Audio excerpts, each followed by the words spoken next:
আসসালামু আলাইকুম, আমি ফাহাদ আছি এলিট লার্নারের পক্ষ থেকে। আজকে আমাদের বিষয় হলো রূপান্তর। তাহলে চলো শুরু করা যাক। রূপান্তরের যদি আমরা ইংরেজি পরিশব্দটা দেখি, তাহলে আমরা দেখতে পাই যে মেটামরফোসিস হলো রূপান্তরের ইংরেজি পারিভাষিক একটি শব্দ। এখানে মেটামরফোসিসকে যদি আমরা ভেঙে দেখতে পারি, তাহলে দেখা যায় মেটা অর্থ হচ্ছে পরিবর্তন এবং মরফোসিস অর্থ হলো গঠন বা আকৃতি। অর্থাৎ মেটামরফোসিস শব্দের অর্থ গঠন বা আকৃতির যদি কোনো পরিবর্তন হয় সেটাকেই বোঝায়। তাহলে একটি প্রাণীর জীবচক্রে দেহের গঠনগত পরিবর্তন হলো মেটামরফোসিস, বা জৈবিক পরিবর্তনের মাধ্যমে একটি প্রাণীর দেহের গঠন, আকৃতি বা কাজের যে পরিবর্তন হয় সেটাই হলো মেটামরফোসিস বা রূপান্তর। এখানে দুটো উদাহরণ দেখা যাচ্ছে, ডিম, লার্ভা, পিউপা পূর্ণাঙ্গ প্রজাতি এবং ডিম, নিম্ফ এবং পূর্ণাঙ্গ পোকা। এখানে ডিম, লার্ভা, পিউপা ও পূর্ণাঙ্গ প্রজাপতি, এটা হল 4টা ধাপে সম্পন্ন হয়েছে এবং নিচেরটা 3টা ধাপে সম্পন্ন হয়েছে। সাধারণত 4 ধাপে যেটা সম্পন্ন হয়েছে, অর্থাৎ ডিম, লার্ভা, পিউপা এবং পূর্ণাঙ্গ প্রজাপতি, এটা হলো একটা কমপ্লিট মেটামরফোসিস বা সম্পূর্ণ রূপান্তর। এবং ডিম, নিম্ফ এবং পূর্ণাঙ্গ পোকা, অর্থাৎ 3টা ধাপে যেটা সম্পন্ন হয়েছে এটা হলো ইনকমপ্লিট বা অসম্পূর্ণ রূপান্তর। আমরা অনেক আগে থেকেই জানি যে মেটামরফোসিস বা রূপান্তর প্রধানত সাধারণত দুই প্রকার, কমপ্লিট মেটামরফোসিস বা ইনকমপ্লিট মেটামরফোসিস। এটার বিস্তারিত আলোচনা করবো আজকে। তাহলে চলো নিচে দেখা যাক কি আছে।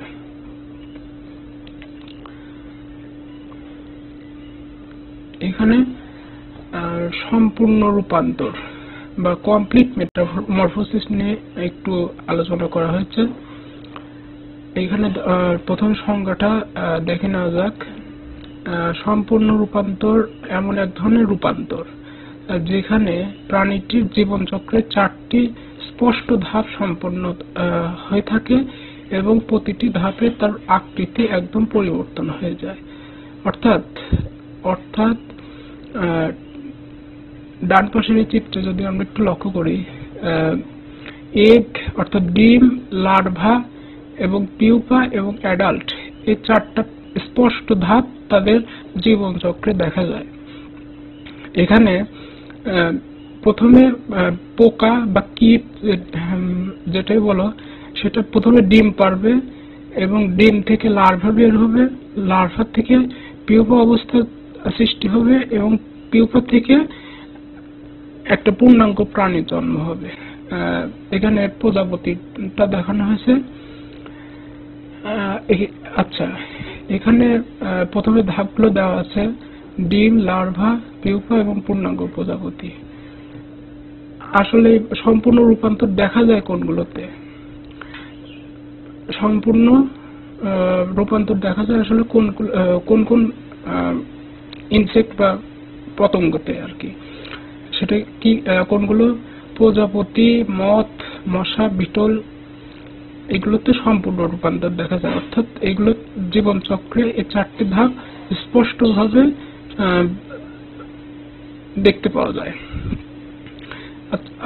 আচ্ছা, সম্পূর্ণ রূপান্তরের বৈশিষ্ট্যগুলো তাহলে কি কি?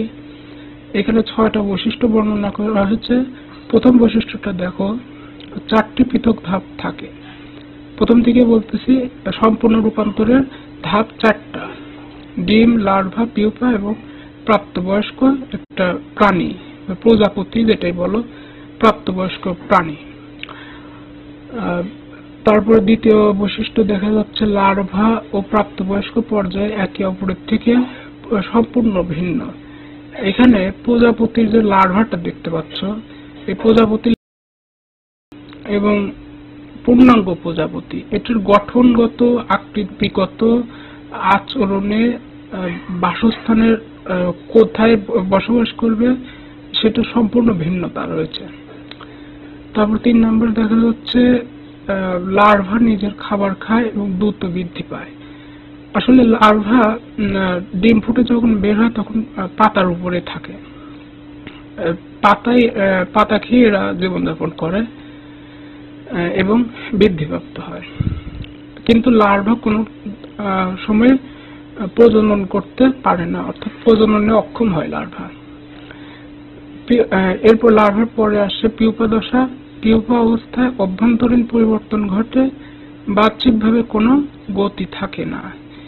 আচ্ছা, পিউপার ক্ষেত্রে একটা কথা আছে, এরা কোকুনের মধ্যে বৃদ্ধিপ্রাপ্ত হয়। কোকুন কি একটু পরে জানবো আমরা। তারপরে 5 নম্বরে বলা আছে প্রাপ্তবয়স্ক পর্যায়ে প্রজনন ক্ষমতা অর্জিত হয়। যখন এরা প্রাপ্তবয়স্ক হয়, অর্থাৎ একটা পূর্ণাঙ্গ প্রাণী হওয়ার পরে যখন এরা প্রাপ্তবয়স্ক হয় তখন এরা প্রজনন ক্ষম হয় এবং নতুন করে আবার ডিম পাড়ে এবং নতুন একটা জীবন চক্রের সূত্রপাত ঘটে। তারপরে পরবর্তীতে প্রতিটি ধাপে আলাদা আলাদা পরিবেশ খাদ্যাভ্যাস থাকতে পারে। যেমন আমি আগে বললাম যে ডিম ফুটে যখন লার্ভার সৃষ্টি হয়, লার্ভাটা সাধারণত গাছের পাতায় বসবাস করে এবং এটা মানে বিভিন্ন প্রাণীর ক্ষেত্রে বিভিন্ন হতে পারে। যেমন ব্যাঙের লার্ভা আছে, ব্যাঙের লার্ভা ট্যাডপোল লার্ভা যেটাকে আমরা বলি, এই ট্যাডপোল লার্ভাটা আসলে পানিতে বসবাস করে, এরা সাঁতার কাটতে পারে। কিন্তু প্রজাপতির ক্ষেত্রে তা না, লার্ভা এরা গাছে বসবাস করে এবং গাছের পাতা খেয়ে বসবাস করে। হ্যাঁ, এবং প্রতিযোগিতা কম থাকে এখানে। এই ছিল সম্পূর্ণ রূপান্তরের একটু সংক্ষিপ্ত আলোচনা। এখানে একটা ছোট ট্রিক্স দিতে পারি আমি তোমাদের, সেটা হলো এখানে ডিম বা এগ, ELPA, ডিমের এগের ই, লার্ভার এল, পিউপার পি এবং পূর্ণাঙ্গ বা অ্যাডাল্টের এ। এই ELPA এই সিকোয়েন্সটা মনে রাখলে তোমাদের সম্পূর্ণ রূপান্তরের যে 4টা ধাপ এটা কখনো ভুল হবে না। আচ্ছা, তারপরে আমরা অসম্পূর্ণ রূপান্তরটা একটু দেখি। এখানে কি বলা হচ্ছে, অসম্পূর্ণ রূপান্তরে প্রতিটি অসম্পূর্ণ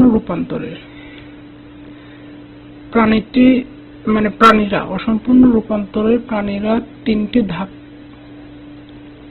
ধাপ থাকে। এখানে 3টা ধাপ থাকে। কি কি ধাপ থাকে? ডিম, নিম্ফ এবং পূর্ণাঙ্গ প্রাণী।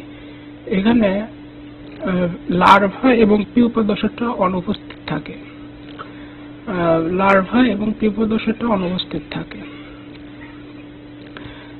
এদের লার্ভা দেখতে অনেকটা প্রাপ্তবয়স্ক প্রাণীর মতো দেখা যায়, শুধু ছোট এবং অসম্পূর্ণ। ধাপগুলো কি কি? এখানে ওই যে বললাম ডিম, নিম্ফ এবং পূর্ণাঙ্গ প্রাণী, 3টা ধাপ থাকে। এখানে ট্রিক্সটা মনে রাখতে পারো, ENA, সেখানে হলো এগ বা ডিম, তারপর নিম্ফ, তারপর অ্যাডাল্ট বা পূর্ণাঙ্গ প্রাণী। এটা কিসে হতে পারে? ঘাস ফড়িং, জল পোকা বা ড্রাগন ফ্লাই যেটাকে বলি, আরশোলা বা ককরোচ যেটাকে বলি আমরা। হ্যাঁ, তাহলে অসম্পূর্ণ রূপান্তরের বৈশিষ্ট্য কি? অসম্পূর্ণ রূপান্তরের বৈশিষ্ট্যগুলো কি কি? প্রথম 2টা বৈশিষ্ট্য আগে বলছি যে ধাপ 3টা থাকে। এদের হলো নিম্ফ দশা উপস্থিত থাকে, ফলে লার্ভা এবং পিউপা দশা অনুপস্থিত থাকে। নিম্ফ দেখতে প্রাপ্তবয়স্ক প্রাণীর মতো হয়। নিম্ফ পর্যায়ে খোলস পাল্টে ধীরে ধীরে বয়স্কে পরিণত হয়। খোলস পাল্টানো বা মোল্টিং যেটাকে বলে, ওই যে আমরা অনেক সময় বলি না যে সাপ খোলস পাল্টেছে, তারপর এরকম অনেক সময় বলি না, এরকম হলো এরাও হলো নিম্ফ থেকে পূর্ণাঙ্গ প্রাণীতে অর্থাৎ প্রাপ্তবয়স্ক একটি প্রাণীতে পরিণত হওয়ার মধ্যবর্তী সময় একটা মোল্টিং পর্যায় অতিক্রম করে বা ক্ষয়শ পরিবর্তন করে। প্রতিটা ধাপে আচরণ ও খাদ্যাভ্যাস প্রায় একই থাকে। তাহলে সম্পূর্ণ রূপান্তরের সাথে এটার পার্থক্য কি হলো? সম্পূর্ণ রূপান্তরের প্রত্যেকটা ধাপে খাদ্যাভ্যাস ও আচরণ কিন্তু পরিবর্তন হয়, কিন্তু এখানে একই থাকে এবং জীবনচক্র তুলনামূলক সহজ ও দ্রুত হয়।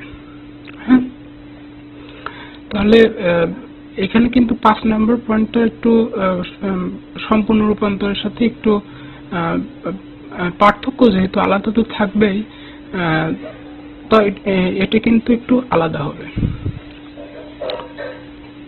তাহলে এখন আমরা দেখে আসো যে আসলে লার্ভা জিনিসটা কি। মানে যখন একটা প্রাণী ডিম পারবে, প্রাণী তো না, এটা ইনসেক্ট বা পোকা বা কীট যখন ডিম পারবে তখন ডিম থেকে এই সম্পূর্ণ এবং সম্পূর্ণ রূপান্তরের ক্ষেত্রে অসম্পূর্ণ রূপান্তরে লার্ভা দশা অনুপস্থিত থাকে। সম্পূর্ণ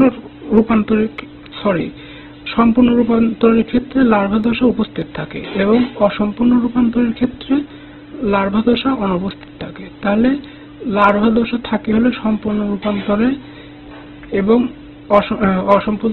অসম্পূর্ণ রূপান্তরে থাকে না। এখানে দেখো লার্ভা দশাটা তাহলে আসলে কি? যখন ইনসেক্ট ডিম পারলো এবং ডিম ফুটে যে প্রথম প্রাণীর অস্তিত্বটা বের হলো, এটাই হলো লার্ভা বা শিশু প্রাণী যেটাকে বলি আমরা। এটা হলো প্রাণীর হলো একটা প্রাথমিক অবস্থা। এরা সাধারণত বড়দের চেহারার মতো দেখায় না, মানে অ্যাডাল্টের থেকে সম্পূর্ণই আলাদা। এদের গঠন, আকৃতি, স্বভাব, খাদ্যাভ্যাস, আচরণ সবই আলাদা। উদাহরণ হলো প্রজাপতির ক্ষেত্রে শুঁয়োপোকা। লার্ভা হলো শুঁয়োপোকা। এছাড়াও লার্ভা দেখা যায় কোন কোন শ্রেণীর প্রাণীদের মধ্যে? এখানে ইনসেক্ট, অ্যারাইকনিডস, অ্যাম্ফিবিয়ান্স বা নিডারিয়ান্স এইরকম আর কি। এখানে অ্যারাইকনিডস অনেকে নতুন দেখতে পারো। এখানে সেক্ষেত্রে বলে রাখি এটা হলো ওয়ান টাইপ অফ আর্থ্রোপোডের ক্লাস আর কি।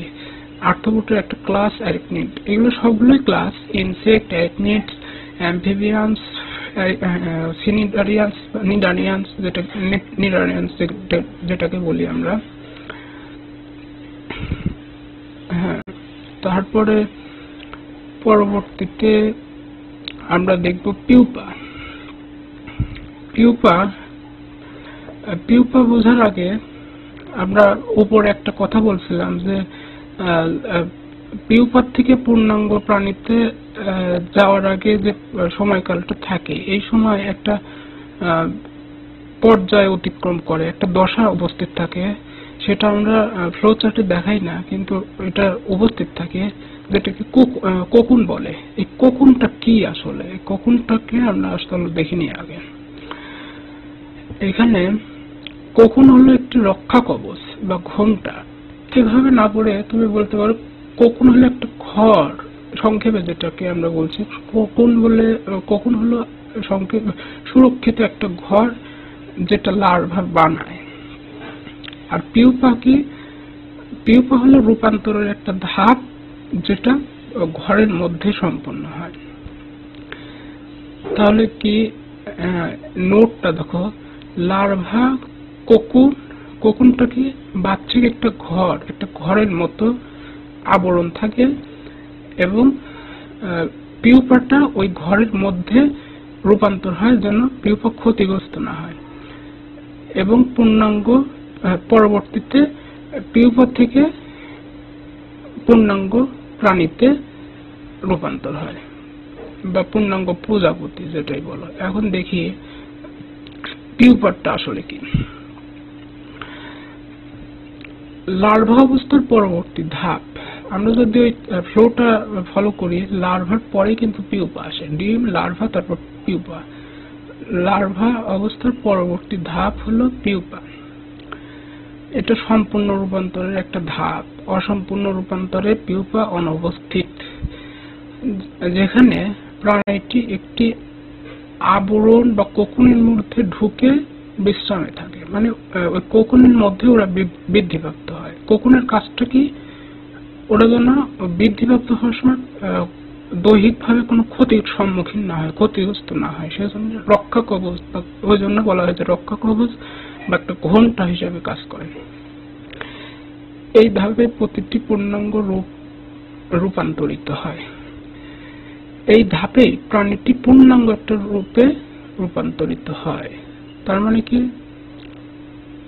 ওই কোকুনের মধ্যে থাকা অবস্থায় এরা একটা পূর্ণাঙ্গ প্রাণীতে রূপান্তর হয় এবং পরবর্তীতে এই শুঁয়োপোকা কোকুনের ভিতরে গিয়ে প্রজাপতিতে পরিণত হয় এবং পরবর্তীতে প্রকৃতিতে উন্মুক্ত হয়ে বেরিয়ে আসে। তারপরে আমরা আজকে লাস্টের একটা টপিক, সেটা হলো নিম্ফ।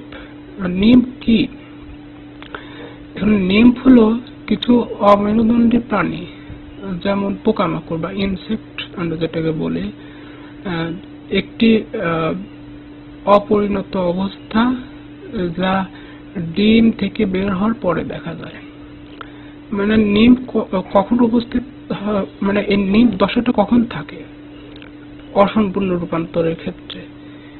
তাহলে লার্ভার পিউপা দশাটা অনুপস্থিত থাকে, সেজন্যই এটাকে অসম্পূর্ণ রূপান্তর বলা হয়। হ্যাঁ, তাহলে নিম্ফ দেখতে অনেকটা প্রাপ্তবয়স্ক অ্যাডাল্ট প্রাণীর মতো, কিন্তু লার্ভার সাথে কিন্তু কিংবা পিউপার সাথে কিন্তু পূর্ণাঙ্গ প্রাণীর কোনো আকার আকৃতি আচরণে কোনো মিল থাকে না। হ্যাঁ, কিন্তু এখানে অনেকটা প্রাপ্তবয়স্ক প্রাণীর মতোই দেখা যায় নিম্ফের ক্ষেত্রে। আকারে ছোট এবং ডানাবিহীন হয়। এদের পিউপা ধাপ নেই, লার্ভা ধাপও নাই। এটা আমি আগে বলছি। এই লার্ভা পিউপা ধাপ না থাকার কারণে এরা পূর্ণাঙ্গ হতে পারে না, সেজন্য এগুলো অপূর্ণাঙ্গ বা অসম্পূর্ণ বা ইনকমপ্লিট যেটাই বলো। তারপরে নিম্ফ ধীরে ধীরে মোল্টিং বা চামড়া বদলানোর মাধ্যমে পূর্ণাঙ্গ রূপে পরিণত হয়। এখানে দেখো ডান পাশে একটা মোল্টিং এর ছবি দেখানো হয়েছে। এখানে খোলস পরিবর্তন করছে, উপরে সাদা অংশটা হলো খোলস এবং নতুন প্রাণীটি হলো পাতার সাথে লেগে আছে। আচ্ছা, এখানে এই নিম্ফ কাদের কাদের সময় দেখা যায়? ঘাস ফড়িং, জল পোকা ইত্যাদি জীবনচক্রে নিম্ফ ধাপ উপস্থিত থাকে। আচ্ছা, তাহলে আরেকবার আমরা একটু কুইক রিভিশন দিয়ে দিই। সেটা প্রথমে আমরা আজকে টপিকটা ছিল মেটামরফোসিস বা রূপান্তর। এখানে মেটা অর্থ হলো পরিবর্তন এবং মরফোসিস অর্থ হলো গঠন বা আকৃতি। অর্থাৎ মেটামরফোসিস শব্দের অর্থ হলো গঠন বা আকৃতিগত যে পরিবর্তন। এই পরিবর্তন কয় ধরনের দেখা যায়? দুই ধরনের দেখা যায়। একটা হলো সম্পূর্ণ রূপান্তর এবং দ্বিতীয়টা হলো অসম্পূর্ণ রূপান্তর। সম্পূর্ণ রূপান্তরের ধাপ কয়টা থাকে? 4টা ধাপে সম্পন্ন হয় এবং অসম্পূর্ণ রূপান্তর 3টা ধাপে সম্পন্ন হয়। ধাপগুলো কি কি? সম্পূর্ণ রূপান্তরের ক্ষেত্রে ডিম, লার্ভা, পিউপা এবং পূর্ণাঙ্গ প্রাণী, এবং অসম্পূর্ণ রূপান্তরের ক্ষেত্রে ডিম, নিম্ফ এবং পূর্ণাঙ্গ প্রাণী। এখানে সম্পূর্ণ আর অসম্পূর্ণ রূপান্তরের মধ্যে পার্থক্যটা তাহলে তুলনামূলকভাবে কোনটা পার্থক্য দেখা যাচ্ছে? এখানে সম্পূর্ণ রূপান্তরে 4টা ধাপে সম্পূর্ণ হচ্ছে এবং অসম্পূর্ণ রূপান্তর 3টা ধাপে সম্পূর্ণ হচ্ছে। সম্পূর্ণ রূপান্তরে লার্ভা পিউপা দশা থাকে, অসম্পূর্ণ রূপান্তরে লার্ভা পিউপা দশা অনুপস্থিত থাকে এবং নিম্ফ দশা উপস্থিত থাকে। এজন্য এরা অসম্পূর্ণ হয়। তারপরে লার্ভা পিউপার সম্পূর্ণ রূপান্তরের ক্ষেত্রে লার্ভা পিউপার সাথে পূর্ণাঙ্গ প্রাণীর তারতম্য, মানে গঠনগত আকৃতিগত দিক থেকে পার্থক্য দেখা যায়। নিম্ফের ক্ষেত্রে পূর্ণাঙ্গ প্রাণীর মতোই অনেকটা, মানে প্রাপ্তবয়স্ক প্রাণীর মতোই অনেকটা দেখা যায়।